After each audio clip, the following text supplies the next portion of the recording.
So leverage is a sort of rags to riches and back to rags in Hwang's case, 9 years.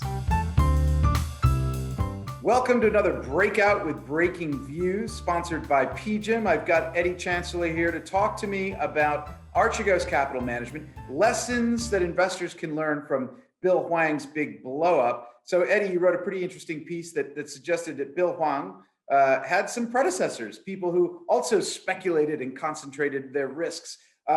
Let's go into it. So look at what Bill Hwang did is he took a $10 billion fund and levered it up by reports say between 5 and 9 times, which is pretty hefty leverage.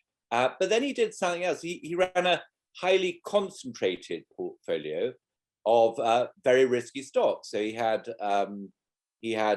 Chinese internet stocks and a very big position in Viacom, which was actually twice the size of his fund.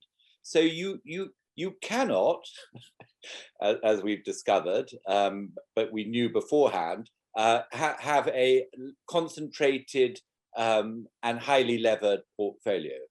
You can, and if you do so, you cannot consider that an investment. It is a speculation rather than investment. So it outperforms the market when things are going well, but obviously when things go poorly, it just plain collapses.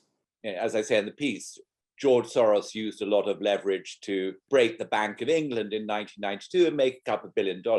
John Paulson used a lot of leverage when he made several $1 billion on his subprime bets. So leverage is wonderful on the way up, but on the way down, it completely wipes you out.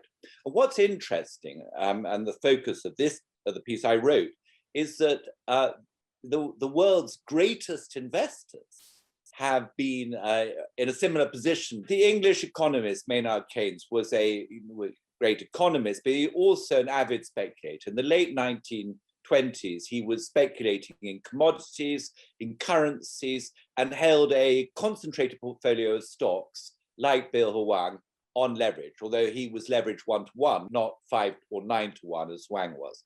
Anyhow, along came the storm clouds in 1928 and 29. Keynes, great economist that he was, failed, like most economists, to spot the storm clouds coming, and then he blew up. He didn't blow up 100%. He blew up 80%.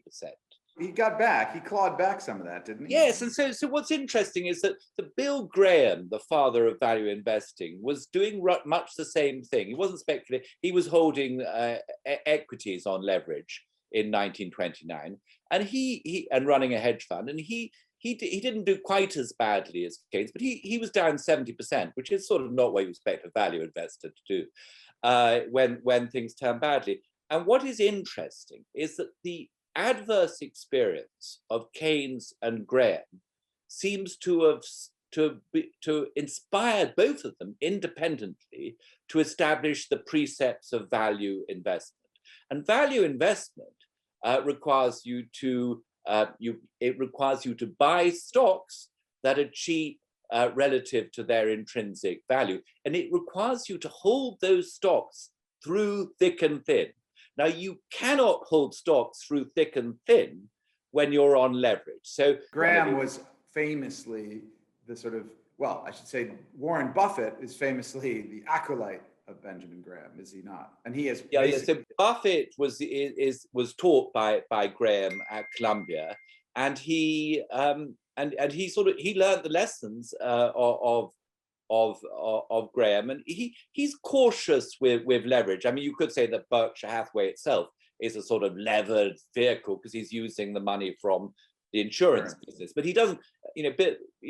But Buffett is cautious of levering his bets, and rightly so, because as I say, you cannot take advantage of cheap markets if you're being sold out, if you're being sold facing margin calls from your brokers.